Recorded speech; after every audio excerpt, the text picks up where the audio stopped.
कमलों की महिमा थी उसमें कि नारद मुनि कैसे उनके चरणों को अपने हृदय में धारण करते हैं हमेशा, और वही सबसे बड़ा सुख है। तो भगवत गीता का जो पहला अध्याय है ना, वो इसका हमें बहुत अच्छे से प्रमाण पत्र देता है कि एक तरफ दुर्योधन और उसके साथ बड़े बड़े महारथी। हरे कृष्णा, ऊपर अलग कथा चलो क्या? हरि बोल। ऊपर की कथाएं एक बार बंद कर दीजिए, बाकी सब बाकी सस्ता चल रहा है। हरि बोल। जब मिल बैठेंगे माता जी और माता जी। तो पहला जो अध्याय है उसमें ना हमें देखने को मिलता है कि एक तरफ दुर्योधन और उसकी सेनाएं खड़ी है, और कोई भी ऐसा व्यक्ति उस समय जो धनवान हो, बहुत शौर्यवान हो, शक्तिमान हो और धनी हो, ऐसे सब लोग किसकी तरफ थे? दुर्योधन की तरफ। और पांडवों की तरफ सबसे बड़े जो व्यक्ति थे वो कौन थे? भगवान श्री कृष्ण। भगवान श्री कृष्ण के अलावा पांडवों की तरफ से बड़े बड़े योद्धा थे, लेकिन भगवान की कृपा के अलावा पांडवों की तरफ से कुछ नहीं था। लेकिन जितने भी आज हम लोग देखते हैं ना, बड़ी बड़ी बिल्डिंगें देख रहे हैं, कांच की देख रहे हैं, 50-50 सालों की खड़ी हो गई है, कितना मतलब चकाचौंध हम लोग देख रहे हैं, सब कुछ है अभी भी दुनिया में। कितने बड़े बड़े अमीर लोग बन गए। हमारे भारत में भी दुनिया के चौथा नंबर का अमीर व्यक्ति है मुकेश अंबानी, है कि नहीं? अभी अडानी भी लिस्ट में आ गए, टॉप 5 में आ गए। ये सारी सुख सुविधाएं, सारी सुख संपत्ति वो उस समय भी दुर्योधन के पास थी। सारी चीजें किसके पास थी? द्रोणाचार्य किसकी तरफ थे? दुर्योधन। द्रोणाचार्य का मतलब जितने भी लोग वहां खड़े थे उन सबको युद्ध कौशल सिखाने वाले कौन थे? द्रोणाचार्य। वो दुर्योधन की तरफ, मतलब शिक्षा, सबसे बड़े शिक्षक उनकी तरफ, पितामह भीष्म। शक्ति में जिनका कोई मुकाबला नहीं, वो भी किसकी तरफ? अमर आदमी। और अमर, वो भी उनकी तरफ है। और धनवान से धनवान व्यक्ति भी सब किसकी तरफ है? यहाँ पर भी ऐसा ही है, लेकिन फिर भी वो क्या मालूम है? चिंतित है। चिंता का विषय किसके पास है? दुर्योधन के पास है। वो डर रहा है कि नहीं ये भीम में कुछ कर देगा। अरे भाई, हर प्रतिभावान व्यक्ति आपके पास है। तो भगवान यहाँ पर ये समझाते हैं, हमें यह सीख मिलती है पहले अध्याय से कि प्रतिभा हमारे जीवन में सब कुछ नहीं ला सकती। कितने प्रतिभावान लोग हैं और कितने ऐसे लोग हैं जिनका बहुत डंका बजा, मतलब फेमस हो गए, वो लोग आत्महत्या भी कर रहे हैं, है कि नहीं? Back to back. अभी भी कुछ दिन पहले एक टीवी एक्टर थी, उसने आत्महत्या कर ली। उसके पहले एक बहुत बवाल हुआ था, कौन? सुशांत सिंह राजपूत। एकदम फिल्मी सितारा बन चुका था, मतलब उनके पास नेम और फेम, ये दोनों चीज थी, है कि नहीं? फेम मतलब फेमस होना, ये दोनों चीज थी, लेकिन क्या वो मदद कर पाई? सेम यही कंडीशन है कि नहीं? दुर्योधन के पास सब लोग खड़े हैं, शक्तिमान से शक्तिमान व्यक्ति खड़ा है, जिसके पास बड़े बड़े राजमहल वाले राजा लोग हैं, 100 भाई है कि नहीं? एक से एक बलवान, फिर भी वो चिंतित है और अपनी चिंता का समाधान वो नहीं कर पा रहा है। और केवल 5 गांव मांगने पर भी वो क्या कर रहा है? नहीं दे पा रहा है। आप सोचो, ऐसा जो धन है, ऐसा बल है, वो किस काम का? कि मेरे पास इतना अपार होने के बावजूद, यही सबसे बड़ी समस्या है कि जिसके पास सब कुछ आ जाता है उसका वो और बढ़ जाता है, लोभ उसको कहता है। और लोभ, काम, क्रोध, लोभ, ये 3 भगवान ने नरक के द्वार कहे हैं। इसमें सबसे खतरनाक है लोभ, क्योंकि काम एक बार हमारी जब ताकत खत्म हो जाएगी ना शरीर की, तो वो शांत बैठ सकता है। क्रोध के बाद भी शांति का अनुभव किया जा सकता है, लेकिन ये खाली लोभ ही है जो जितना करो उतना बढ़ते जाता है। ये गौरांग प्रभु से सुना था, हम लोग गए थे कथा में, वो जो यात्रा थी ना, तो यात्रा में जो लेक्चर होता है बहुत जबरदस्त होता है। और ये फैक्ट है, लोभ हम जितना करते हैं उतना बढ़ते जाता है, वहां शांति की कोई है ही नहीं। आप रखो मत कि शांति की कोई आशा होगी, जितना लोभ करेंगे उतना ज्यादा होते जाएगा। तो वहां पर ऐसे ही था, दुर्योधन की तरफ सब शक्तिमान से शक्तिमान लोग हैं, फिर भी वो चिंतित है। वैसे ही ये जो बड़ी बड़ी इमारतें हैं, बड़े बड़े घर हैं और बड़े बड़े बैंक बैलेंस हैं, ये हमारी चिंता को दूर नहीं कर सकते। हमारी चिंता को दूर कौन कर सकते हैं? चिंतन। वो भी किसका चिंतन? जो अभी हम लोगों ने भजन में सुना, भगवान के चरण कमलों का चिंतन। और ये क्यों करना है? याद रखना, हम 84 लाख की चक्र में हैं।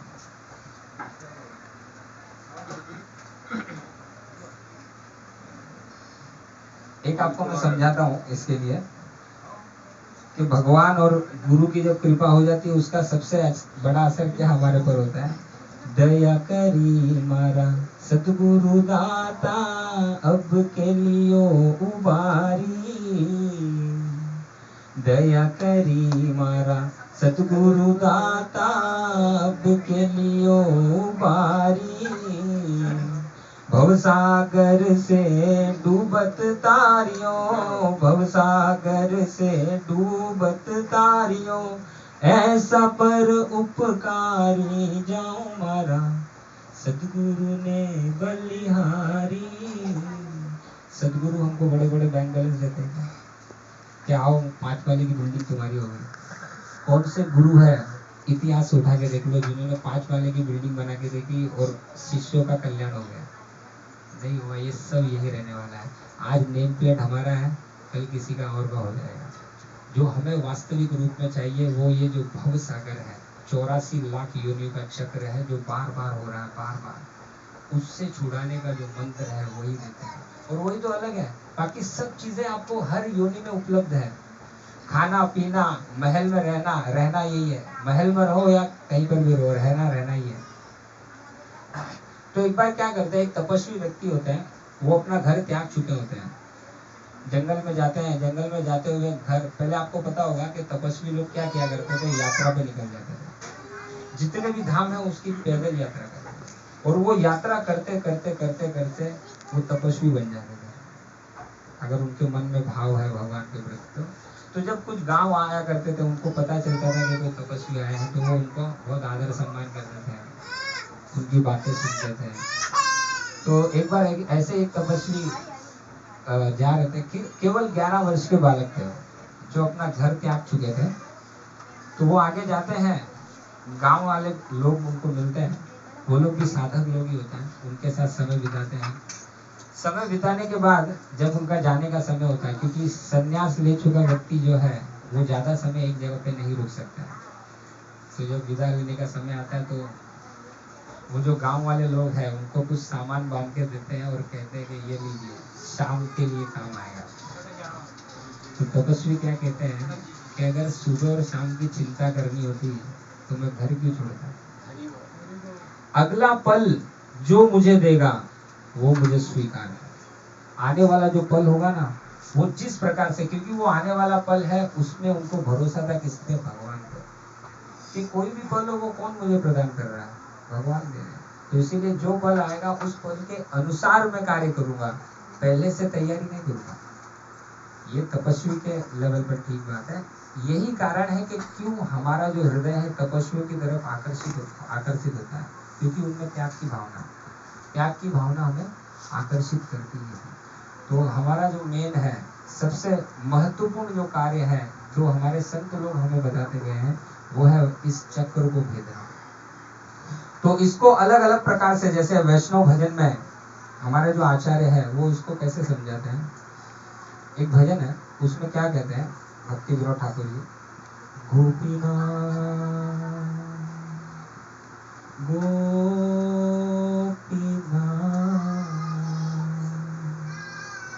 घुचाओ संसार ज्वाला, अविद्या यातना अरु नहीं सहे, जन्म मरण माया, गोपीनाथ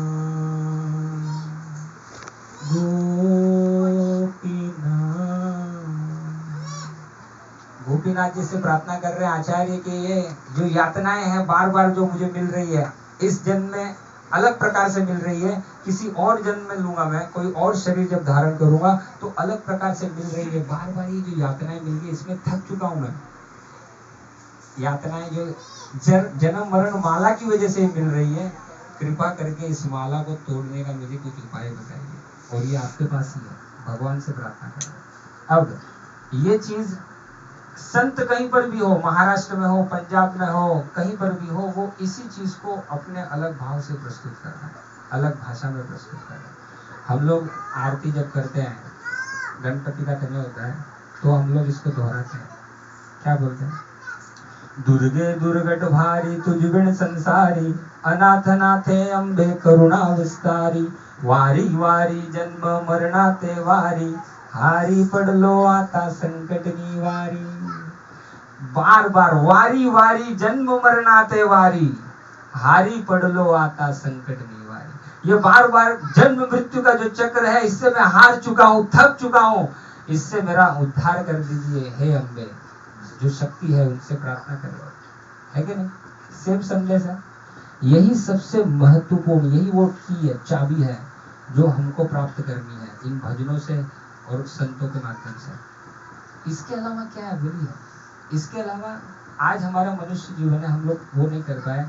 किसी को बहुत ऐसा आभास है और ऐसी आदत पड़ गई है, जैसे प्रभुपाद जी ने एक बार, प्रभुपाद जी को एक महिला पूछती है बाहर कि प्रभुपाद जी आप बहुत संत व्यक्ति हो, आप मुझे बताओगे, आप मुझे बताइए कृपा करके कि मेरा अगला जन्म क्या होगा? आपके ऊपर भगवान की विशेष कृपा है। तो प्रभुपाद जी पूछते हैं कि आपकी उम्र कितनी है? वो कहते हैं 45 वर्ष। अभी तक आपको कौन से ऐसे कार्य है जिसमें सबसे ज्यादा रुचि और वो आप करती है? बोले स्विमिंग बहुत अच्छी लगती है। क्या लगती है? 45 वर्ष हो गया, स्विमिंग बहुत अच्छी है, ठीक है, आप मछली बनोगे, मतलब समुद्र का कोई ये बन जाओगे। क्योंकि है ना, यम यम वापी स्मरण भावम त्यजत अंते कलेवरम। जैसा जैसे शरीर त्यागते वक्त जैसा जैसा भाव, जीव जैसी जैसी चेतना विकसित करेगा, वैसा वैसा उसको अगला शरीर उसका बनने वाला है। ये भगवत गीता के माध्यम से हमको बता भी रहे हैं। सोचो अगर हमको भगवान से भगवत गीता सीखने के लिए उनको ढूंढना पड़ता तो क्या होता हमारा? ये तो बहुत बड़ी कृपा है कि भगवत गीता के रूप में लिटरेचर अवेलेबल है, इस्कॉन के पास बहुत आसानी से अवेलेबल मिल जाता है हमको। अगर नहीं होता ये तो हम भगवत गीता हमें भगवान से सुननी होती तो क्या हो जाता ना? फिर तो बोला जाने दो भाई, ठीक है जो होता था, मतलब वही 84 लाख का चक्र जो है उसमें खाना पीना, मैथुन क्रिया करना और अपना बचाव करना, यही होता। तो हमें ये जन्म मृत्यु का जो चक्र है इसको भेदने का केवल भगवान के जो भक्त है वो हमें बता सकते हैं इसका तरीका। आगे क्या कहते हैं ये मैंने महाराष्ट्र में बता दिया, बंगाली जो आचार्य है हमारे वो बता दिए। अब पंजाब के जो विद्वान है, सज्जन व्यक्ति है गुरु नानक जी, वो इसको कैसे प्रार्थना करते हैं भगवान से? हे गोविंद हे गोपाल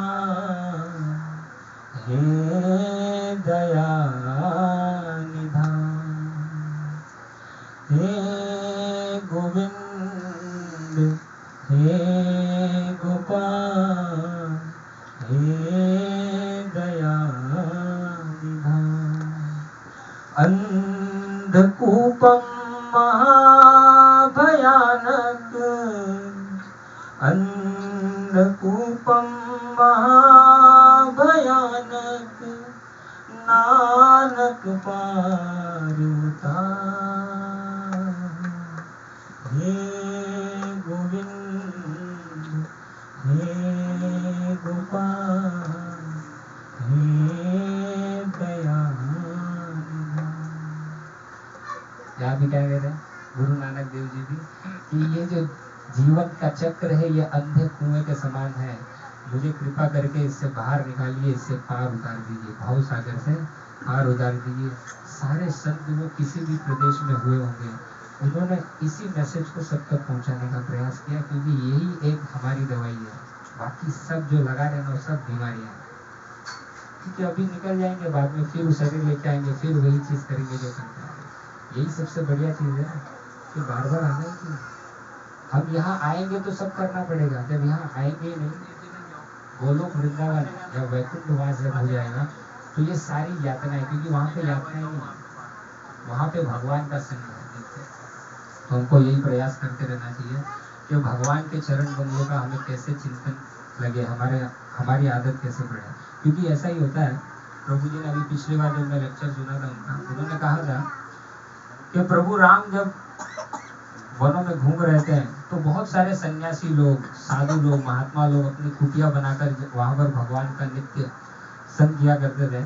उनसे जब मिलते थे तो एक बार एक ही ऐसे ही गांव था, वहां पर पहुंचे तो वो क्या देखते हैं प्रभु राम, जैसे ही भगवान आते हैं तो वो जितने भी साधु लोग हैं उनको प्रणाम करते हैं और एक के बाद एक भगवान को देखकर उनका ग्लोरिफिकेशन, उनकी प्रशंसा करते हैं कि भगवान आपके नेत्र ऐसे हैं, भगवान आपके कंधे पे आपने ये जो साधु का जो वेश धारण किया, हम लोग रोज धारण करते हैं, लेकिन पता नहीं आप पर ये वेश भी जो है ऐसा लग रहा है कि इतना श्रृंगार हुआ है आपके, और हम तो रोज कर रहे हैं तो भी इतनी साधारण हुआ, लेकिन आप पर ये असाधारण लग रहा है। आपकी भुजाएं, बताया गया कि 3 प्रकार की गति, गज गति, बाघ गति, ऐसा वर्णन कर रहे हैं भगवान राम का, एक के बाद एक सारे जितने भी मुनि लोग हैं। बाद में थोड़ा रुककर भगवान देखते हैं कि आजू बाजू में ना कुछ हड्डियों का ढेर लगा हुआ है, तो भगवान को आश्चर्य होता है और पूछते हैं कि ये क्या है। बोले कि क्या है, यहाँ पर है ना राक्षस लोग बहुत यातनाएं देते हैं हमको, तो ये जो हड्डियां वगैरह है ना, किसी का हाथ कट के पड़ा हुआ है, ये किसी साधक व्यक्ति का ही था, वो यहाँ पर ही पड़ा रह गया, आजू बाजू में आपने देखा होगा। बोले क्या बात कर रहे हो, आपको इतनी यातनाएं मिल रही है, लेकिन फिर भी मुझे आपने महसूस ही नहीं होने दिया कि आपको इतनी यातना है। तो वहां पर भगवान और वो जो भक्त है हमको ये सिखा रहे हैं कि जब भक्तों के जीवन में दुख होता है ना, वो भगवान की प्रशंसा करते हैं, एक के बाद एक उनको ग्लोरीफाई करते जाते हैं, जैसे ब्रह्मा जी कैसे कर रहे हैं। ये सब वो ग्लोरिफिकेशन है कि जब भी दुख ऐसा सताए ना, भगवान को ग्लोरीफाई करना शुरू करो।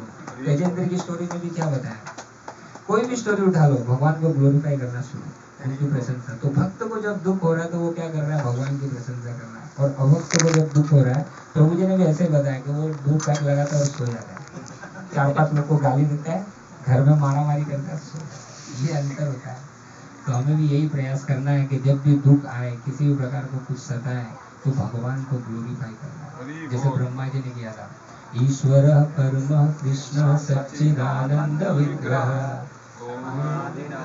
गोविंद सर्व कारण कारणम चिंतामणि प्रकर सद्म सुकल्प वृक्ष लक्षावृतेश शूरभीरविपालयन्तम् वेदेषु दुर्लभमधुर्लभमात्म भक्तो गोविंदमादिदोषं